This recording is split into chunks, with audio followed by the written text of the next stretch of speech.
monster. And to top it off, even its ritual summoning card oh shoot!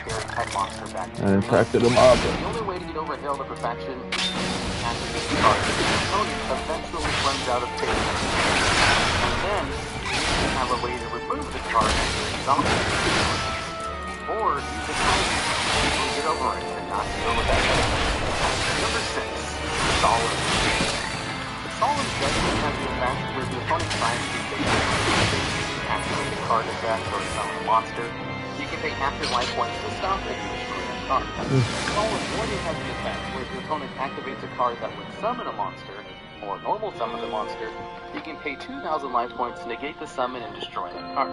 And Solemn Strike has the effect where if your opponent would special summon a monster, or use a monster effect, you can pay 1,500 life points to negate the card and destroy it. Now, for those of you who probably aren't familiar with the Solemn Brigade, you might be wondering why I was hoping that was a mine. Whatever. That's all good. Strategically, that one negate is that negate is so good that two of them are limited. With Solemn Also, welcome to the stream, by the way. Until recently. In fact, when they only require you to pay life points, they're more versatile than perfection, which requires your whole deck to be built around it to use the negate. Whereas the Doing God Force. Alright, to make it stronger or to use by the negate. So while it does take skill to know your opponent's deck well enough to know when to use one of the Solemn cards at one time, I think the use on you has a perfect moment in a combo. It can just stop you dead and leave you open for a kill on your next turn, making them very feared cards. Number 5. When your opponent activates a card effect, you can send an Aqua-type monster from your field or hand to the graveyard to negate that card, destroy it, and if you want, set that card to your side of the field so you can use it. Now, Totally Awesome is super easy to bring out in Paleo Frog decks, as it just requires 2 Aqua-type monsters, and a deck that can swarm the field with those kinds of monsters the easiest. And on top of that, Totally Awesome can bring out a frog during your opponent's turn to have an extra card for its negates, and it floats on down. Oh shoot, no, I shouldn't have done it. No, that was a bad idea. 2200 is the hardest thing in the world to get over. This card is more annoying. Oh, another bot. Ability to cut down by using all the cards, and its recoverability if you finally manage to get rid of it. Number 4, Mass Hero Dark Law. While this card is out, all cards your opponent controls will be banished instead of going to the graveyard. And if they search a card, you get to randomly discard one card from it, turning a plus into a hand control. But what also makes this card annoying on top of its lockdown effects is that it is out. A single hero list can bring out a Dark Law without even using a normal summon for that turn. And if you're using Mass Change on your Shadow Mist or Totally Awesome, you can even flood off of the summon. Its ease of access, decent size body force lockdown effect at 2400 means that if you get rid of one, another one will be back easily as well. Some of the most annoying lockdown cards are the ones that do great things on the field and give me the gold. Often. I obtain the Pollamander of Lust. Number 3 is and that's of course Ash Blossom Ash Blossom is part of the new wave of monster effects and during both players' turns. It responds to something that can't stop it. These monster effects have been read by the community and practically, despite the most popular of them, like Ash, not actually that card. What Ash Blossom does is allow you to use the effect of a card which has the effect of one of 3 things. Break out a card from the deck, special summon a monster from the deck, or steal a card from the deck. Because all 3 of those situations are pretty common from top decks, especially searching cards from the deck, that means Ash Blossom sees the most play out of all of the hand traps, as stopping one key search can completely shut down your opponent's turn and stop the mid-combo. And having multiple copies in your hand is akin to stopping your opponent from playing at all during their turn, and without having any trap cards on the field. Because of how useful these hand traps are, more and more people straight up stop playing conventional trap cards in favor of just using hand traps instead. Number 2, Macro Cosmos. And to a lesser extent, Dimensional Fissure. Necrocosmos has the effect that as long as it's active on the field, all cards can vanish before it goes to the graveyard. If you use the graveyard as a resource, denying your opponent the graveyard completely shuts down a majority of decks. Dimensional Fissure is a similar spell card which banishes all monsters instead of all cards. Speed us up a little bit more. These two cards in conjunction were so good at stopping decks from playing. They both are currently limited as they're too strong to floodgates. In fact, unlike Dark Law, 30 can minutes. be splashed into just about any And deck that isn't needed graveyard. Nearly aggro that Dark Law mob. technically having a better effect since it's a Macrocosmos only for the opponent. The ease of use of cards greatly increases their effectiveness. As a side note, when I decided to get back into the game back in 2013, I hadn't actually played the game in about 4 years at that point, and just looked up a ban list online and adjusted my old Macro Monarch deck to be up to date and went to a locals event.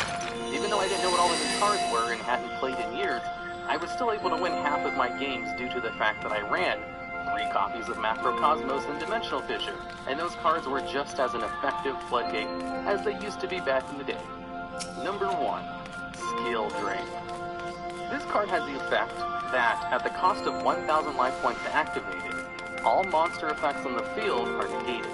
Now, since it only affects monsters on the field, you can still use hand traps and graveyard effects. But stopping all effects on the field is such a powerful effect that this card is the reason I always mark spell card removal. I just can't take the chance that I'll auto-lose to a single Skill Drain. And because it's such a good effect, the card is not good. When this card was still at green, they used my existence when I used to test my unit deck. For some reason, so many people ran this card when playing at the casual level in Death Pro. I lost so many games to this one card because I didn't draw into my MST, that I still have a special place of hate for this card, and hardly anyone uses it anymore since this card has built a deck around it now, with it only being at 1 copy. And that's why I think Skill Drain is the most irritating card in the game.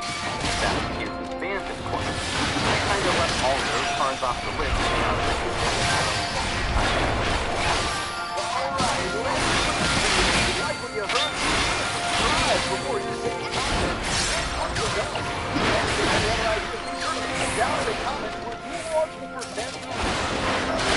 Like my voice, you like it, too bad, because it's my own channel. I'm not telling you who I am. Take that.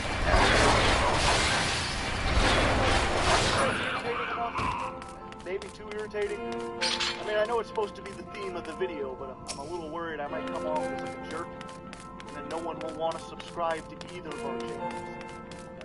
Just a thought. I mean, obviously, and you know, obviously, don't include any of this stuff that they can get here.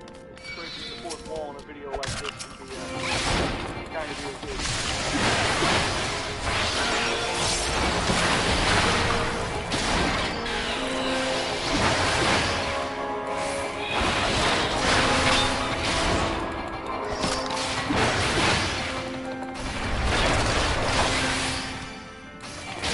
This video will begin over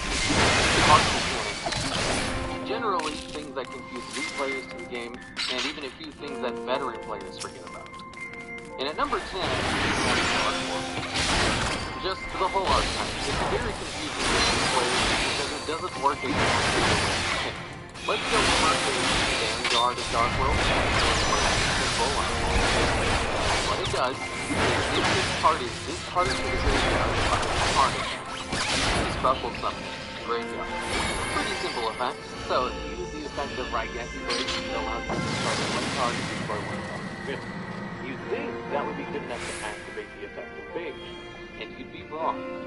Why? Because Raigeki Break discards as a cost, and Dark World specifically need to be discarded by an effect.